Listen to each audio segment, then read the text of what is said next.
Hello, I am Endlessness and welcome back to Final Fantasy VII Ever Crisis, and in this video I would like to give you a guide for level 20 Banesword Sephiroth Escalation Challenge.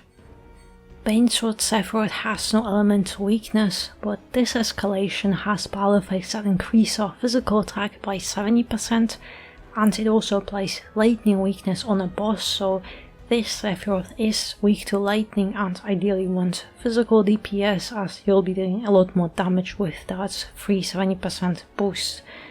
But also Sephiroth has no sigil phases and no enrage, and he will attack you primarily with magic AoE lightning attacks, and he also mix in a few other elements, but he'll also keep debuffing your magic defense and physical attacks, so you definitely need to counter those debuffs. But similar to previous character bosses, he has the basic Sephiroth moveset, so you can expect to see Dark Havens, Tempest, Telluric Fury attacks and more. And you also need to keep debuffing his magic attack, and he also buff his physical attack as well, but he is immune to those debuffs, so the only way to nullify it is by using Matt's or Naaki's Limit Break. But essentially, magic attacks are AoE while his physical attacks are single targets, and importantly, for his single target attacks he will target the character with the lowest physical defense, so you can use provoke or just set up your team accordingly. And well, Sephiroth doesn't have enrage, but after every force gauge you'll permanently buff his attack, so the longer you spend in a battle, the more his attacks will hurt. And the only attack you want to watch out for is Lightning Storm, especially later in the battle. You really want to switch to defense on that one. There are more than a few options how to build your team for this battle, and it really just depends on what you have available on your account. And obviously new Earthquake Cloud is perfect for this battle, but as usual you can even use Exploit Weakness Tifa with Materia, as she's always a top DPS. Zack will also be very good, and even Cait Sith with his Limit Break weapon. But also as usual, if you have Anniversary Vincent, you could just nuke the boss with Ice Team if you have top DPS team for that. On our Water team, since we also can apply Water Weakness now. And Naaki is a great support, especially if you have his ultimate weapon that can give you Team Exploit Weakness and boost your DPS. But Matt is also a very good healer. And of course Aerith, especially with her new Team Exploit Weakness weapon or Lightning buffing weapon, and Angeal is also, as usual, a very good tank and support, but Barret also can fit this role, so we have a lot of options, and rather our limit is what we have available on the account. And my options are quite limited, and Kamura is haunting me as usual, rather lack of it.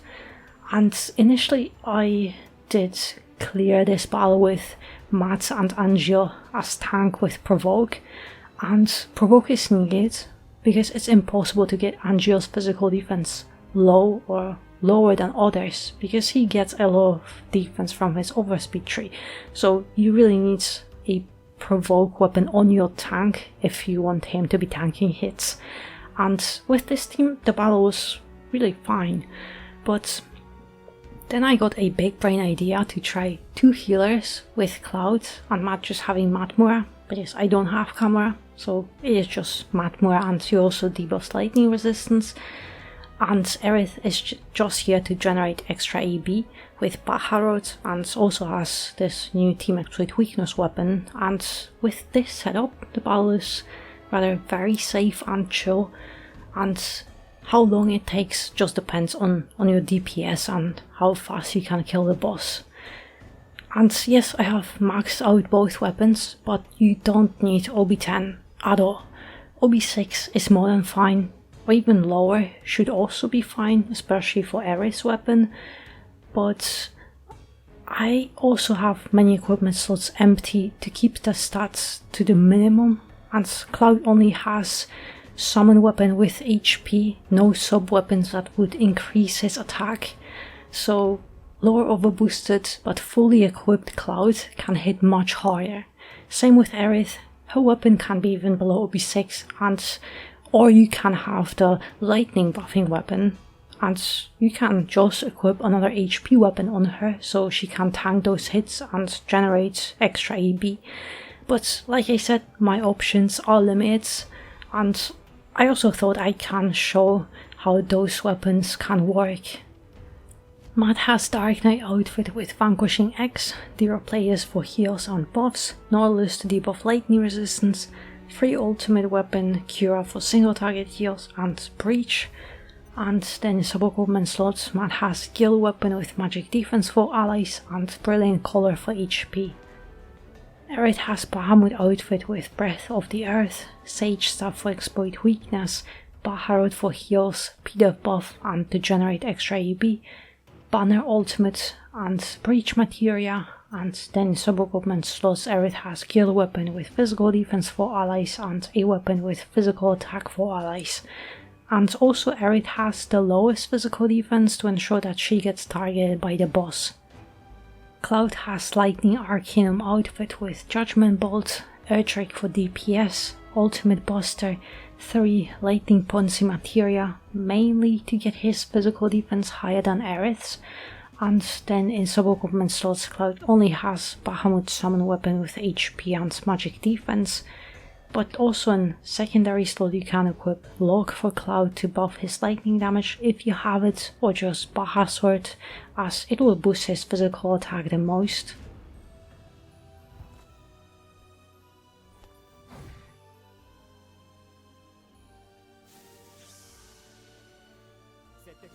Alright, the opening is quite fast, but I can debuff lightning resistance with Matt, and with your DPS just start DPSing, but ideally you want to also start debuffing that magic attack, because after this he will start attacking us with magic attacks.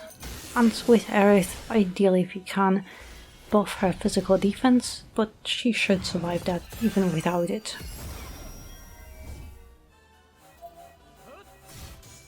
And alright.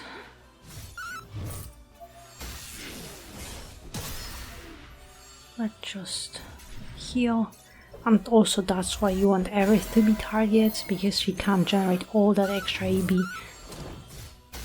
But with Matt, if you can, always debuff lightning resistance, that is crucial, but also breach materia whenever it's possible, either with Matt or Aerith. But with Matt, you have to keep buffing physical attack, because all those attacks that Sephiroth is doing, so the Lightning Storm and then Kuja, they are debuffing physical attack. So you have to keep constantly, during this force gauge, you have to keep buffing it. But those attacks are Fury, Firaga, they don't really matter, they just tickle you. But Lightning Storm, be careful, because yes, it debuffs physical attack, but it also hurts the most. So right now you don't have to switch to defense, but later on in a battle you definitely have to. And also make sure that lightning resistance debuff is active. If not, immediately try to refresh it. Breach materia is great, but lightning resistance is much more important. And I'm not going to use Vanquishing X, because yes, Sephiroth has +4 physical attack buff, that's fine. But after this force gauge disappears, he will also attack us with another limit break, actually 2, but he will start, after this he will start using his wind attacks, and those are powerful single target attacks, so that's when I want to use Vanquishing X, and by that time, if I use it now, I won't get another limit break fast enough. And you definitely want to debuff it, because you will buff his wind and physical attack, so that's when I think is the most ideal time to use it. But here just, this attack Ardent Flare, it doesn't hurt, so it doesn't matter which character gets targeted, it's just a tickle. Just make sure that you have magic defense buff active, that's all. And also this is annoying because after each force gauge ends, Sephiroth, pretty much same as Crash, the adult Sephiroth, he will buff his attack permanently, so you cannot debuff it. It's just there, so each time he will start hurting you, and this is the perfect time for Vanquishing X, because now when damage is buffed, his physical attack was +5, so that's when you want to use it. And perfect. Lightning, debuff, and with Aerith now we can safely heal. Just cure her to ensure that she survives, but make sure that you have physical defense buff here, because this is physical attack now.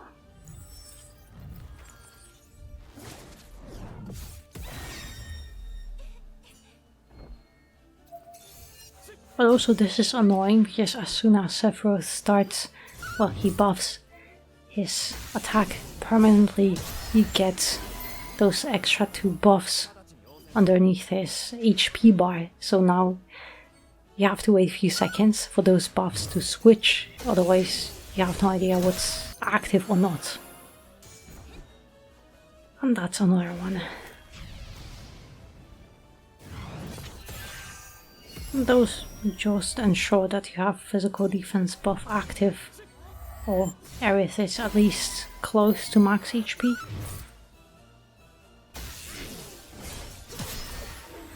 But I have multiple materia and weapon slots empty, so there are many ways to buff your characters more. The stats, whatever you need. And again, those attacks, they don't really matter. Yes, it hurts a bit. Flare, still fine, it just debuffs attack. But Lightning Storm, after this, well, I'm just going to use the summon kind of to cancel it, but just to do DPS, but switch to defense, because now it hurts. And if you don't switch to defense, most of your HP bar will be gone, and you might not have enough time to heal back. And one more exploit weakness.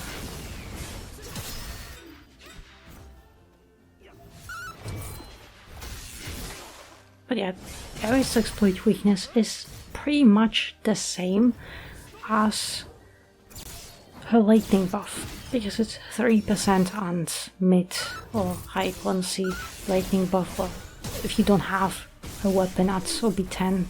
Oh, see, I didn't switch defense. I missed that and I took a big PP hit.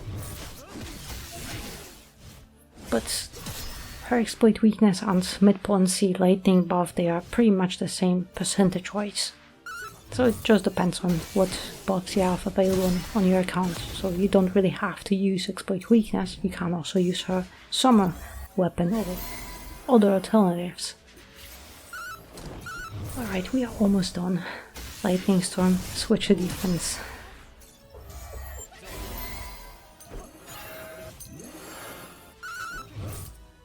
Another Lightning Storm. See, yeah, after those few lightning gauges, he gets quite angry, because he starts doing a lot more damage to you, and 2 lightning storms, one after the other, if you are not careful, you could die from that. So at the beginning of the battle you don't have to, you can ignore it, but midway start paying attention and start switching to defense, because it is quite risky. You might be able to save it and out heal, but if you get one after the other, it's very unlikely you will survive that. But yeah, that's the whole battle.